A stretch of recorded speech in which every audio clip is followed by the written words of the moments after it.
it will be treated as the part of the proceedings. Thank you. Shri Arvind Sawant ji. आदरणीय chairman sir, बहुत बहुत बधाई, धन्यवाद देता हूँ। महामहिम राष्ट्रपति जी के अभिभाषण पर जो अभिनंदन प्रस्ताव रखा है उस पर मैं कुछ मेरे विचार व्यक्त करना चाहता हूँ। महामहिम राष्ट्रपति जी ने कहा कि भारत की सभ्यता और संस्कृति नीतियों पर सार्थक संवाद होना चाहिए। अब जब मैं पढ़ रहा था तो मुझे लगा नीतियाँ सही है या नहीं है, सार्थक संवाद हो रहा है कि नहीं हो रहा है, इसके ऊपर हम आत्मपरीक्षण करें तो लगेगा कि सभ्यता आज इतनी नीचे गिरावट हुई। कल महाराष्ट्र में एक विधायक ने पुलिस थाने में जाकर दूसरे उनके पार्टी के दूसरे आदमी पर गोली चलाई। ये हमारी संस्कृति का हनन हो रहा है। संस्कृति की बात करें, सभ्यता की बात करें तो मणिपुर में जो कुछ हुआ वो देश के लिए कलंकित करने वाली बात हुई है और आज भी मणिपुर शांत नहीं है। इसका उनके वक्तव्य में कहीं परामर्श नहीं हुआ, उसका मैं खेद प्रकट करता हूं।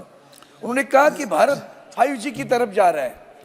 मुझे दुख हो रहा है कि 2014 में जब आए, हम तो गठबंधन से आए हुए हैं, उस वक्त 2G 3G स्कैम की बहुत बड़ी बात होती रहती थी, लेकिन उसके बाद में आज जिनके ऊपर इल्जाम लगे वो सभी चुनकर आए, उसका क्या हुआ पता नहीं, सब भ्रम पैदा करना। और आज क्या हुआ है, भारत संचार निगम, महानगर टेलीफोन निगम ध्वस्त हुआ। 10 वर्ष में हमारी सरकार उन कंपनियों को उभर कर आगे लेके नहीं आई। ये हमारी असफलता है। सर, किसानों के बारे में भी आपने कहा, किसानों के कानून की बात याद होगी आपको। वो किसानों के कानून आदरणीय प्रधानमंत्री जी को देश की क्षमा मांगकर वापस लेने पड़े। न भूलना, उसमें 700 किसानों की मृत्यु हुई। कौन जिम्मेदार था इसके लिए, ये भी सोचने की बात है। फिर आइए नारी शक्ति आरक्षण, उसके नारी शक्ति वंदन। उन्होंने पहली कहा कि मैं पहली बार संबोधित कर रहा हूँ, वही नारी शक्ति का वंदन सोच लो कि पहली बार क्यों आना पड़ा, उसके पहले क्यों ना आने, किसने रोका था, ये भी तो आपको सोचना पड़ेगा। सर, खिलाड़ियों के जो अपमान हुए वो भी भूलना नहीं है, नारी शक्ति, और मणिपुर भी भूलना नहीं है। अब उन्होंने उसके बाद में कहा कि राम मंदिर के निर्माण, बहुत खुश हूँ सर, बहुत खुश हूँ, क्योंकि वंदनीय हिंदू हृदय सम्राट शिवसेना प्रमुख बाला साहेब ठाकरे, उन्होंने इस राम मंदिर के लिए बहुत बड़ा आंदोलन छेड़ा, आग्रह किया। माननीय भारत रत्न आदरणीय लाल कृष्ण आडवाणी जी ने रथ यात्रा निकाली थी 1990 में। ये सारी चीजों को ध्यान रखते हुए जब 1992 में ढांचा गिरा ना, तब ये जो आज सभी लोग श्री राम करके जो घूम रहे हैं ना, सब भाग गए थे। उस वक्त एक ही शख्स था इस देश में कि ढांचा गिरने के बाद सभी ने कहा ये तुम्हारे लोगों ने गिरा, तुम्हारे, तो बोले नहीं हमने नहीं। मेरे पास तो आदरणीय अटल बिहारी जी की क्लिप है, उन्होंने तो उसका दुख व्यक्त किया था। आज ढांचा न गिरता तो राम मंदिर नहीं खड़ा होता, ये भी नहीं भूलना है। और कार सेवकों की कुर्बानी न होती तो भी राम मंदिर नहीं खड़ा होता। वंदनीय बाला साहब ने कहा अगर ये मेरे शिव सैनिकों ने गिराया होगा तो मुझे उस पर गर्व है। ये कहने वाला एक ही हिंदू हृदय सम्राट था, शिवसेना प्रमुख बाला साहब ठाकरे। इसलिए राम मंदिर के निर्माण में हमें बहुत हर्ष है, बहुत आनंद है। वो होना चाहिए था, वो हो गया। इसलिए इतना ही कहूँगा, ये जो कुर्बानी है ना, ये मेरे राम भक्तों, वतन के राम भक्तों, जरा आँख में भर लो पानी। मंदिर के लिए जो शहीद हुए उनकी याद करो कुर्बानी, वो न भूलना। वो हम लोग भूल रहे, किसी एक शख्स ने किया, किसी नहीं, जो कोई कभी वहां गए नहीं थे वो आज बोल रहे हम कर रहे हैं। वो इतना ही मुझे याद करके देना था। सर, हम उनमें से हैं जिनके लिए रामलल्ला प्यार है, कुछ लोगों के लिए रामलल्ला व्यापार है। हम उनमें से हैं जिनके लिए रामलल्ला प्यार है, कुछ लोगों के लिए राम व्यापार है। हमारे लिए राम नीति, प्रभु राम नीति है, कुछ लोगों के लिए राजनीति है।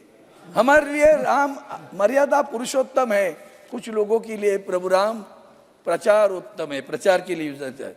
उसके आगे उन्होंने कहा 25 करोड़ लोग गरीबी से बाहर आए, 80 करोड़ लोगों को मुफ्त अनाज दिया जाता है। ये दोनों जो प्रावधान, दोनों जो उनके विचार है, देखिए क्या चीज है।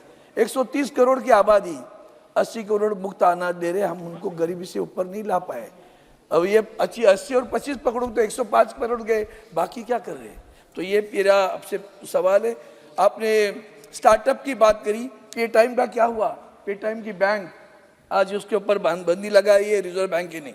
Ease of doing business GST में सब कॉन्ट्रैक्टर का एक क्लॉज है, मैं कल वो उसमें बोलने वाला था लेकिन आज बोल देता हूँ कि भाई सब कॉन्ट्रैक्टर के क्लॉज पे उसको बहुत तकलीफ हो रही है, वो उसको जीएसटी भरने के बाद भी उसको जुर्माना भरना पड़ रहा है।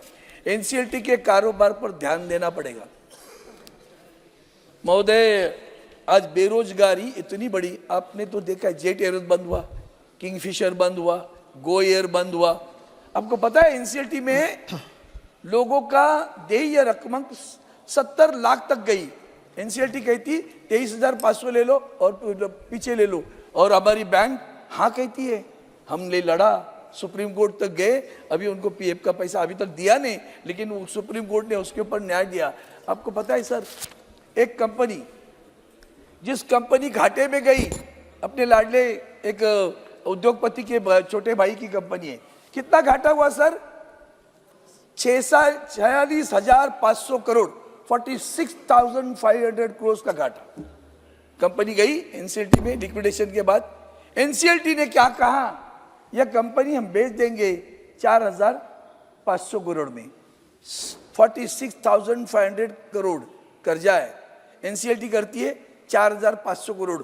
बैंक हाँ कहती है, बैंक हाँ कहती है 4,500, बड़े भाई खरीद लेते हैं।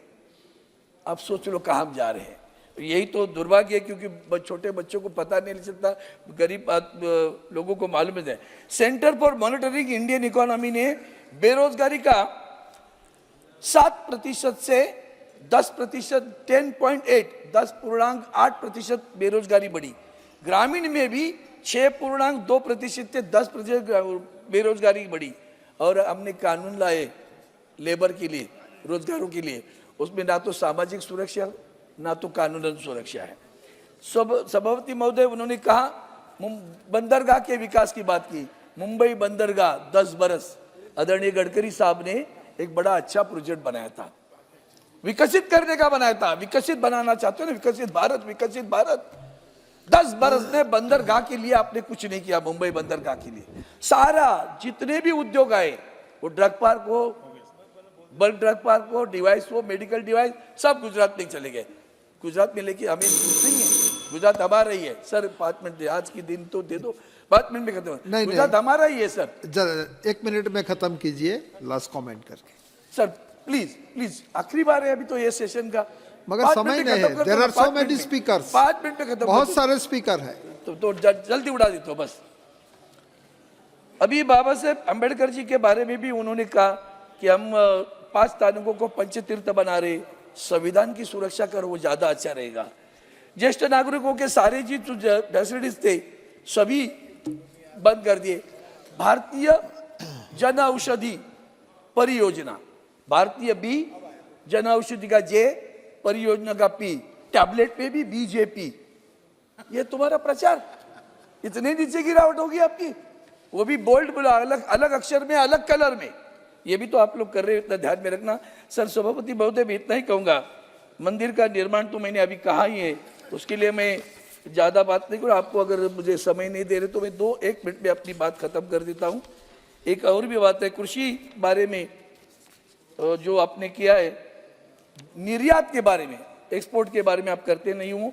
उसमें देखो प्याज के भाव, किसान बेचारा आज भी परेशान है, आज भी किसान आत्महत्या कर रहा है, उसको भाव नहीं मिल रहा है। एमएसपी की बात मत करिए, झूठ हो रहा है। इसके लिए मैं आपसे आखिरी, आपने कहा तो उन्होंने फिर दोबारा रामलल्ला की बात की उनके भाषण में, तो मुझे इतना ही कहना है कि आखिर फिर दोबारा रामलल्ला की आपने बात की है, तो वही एक भजन बताता हूँ। हे रामचंद्र कहे गए सिया से, ऐसा कलियुग आएगा, हंस चुभेगा दाना दुनका, कौवा मोती खाएगा। बहुत बहुत धन्यवाद सर। एक सेकंड, 1 मिनट में एक वाक्य और पूरा करे दो। और इसलिए मैं यही अपेक्षा करता हूँ राम मंदिर से, राम राज्य की कल्पना करो, राम राज्य आना चाहिए। अगर राम राज्य आया तो आदरणीय मोदी जी से को सबको, सब लोग के सर पे चढ़ेंगे, लेकिन राम राज्य नहीं चल रहा है, ईडी सीबीआई बीबीआई का राज्य चल रहा है। इसके लिए मैं इतना ही कहता हूँ, देखो वो दीवानो, तुम ये काम ना करो, राम का नाम बदनाम न करो। जय हिंद। बहुत बहुत धन्यवाद। श्री के सुब्रयन जी।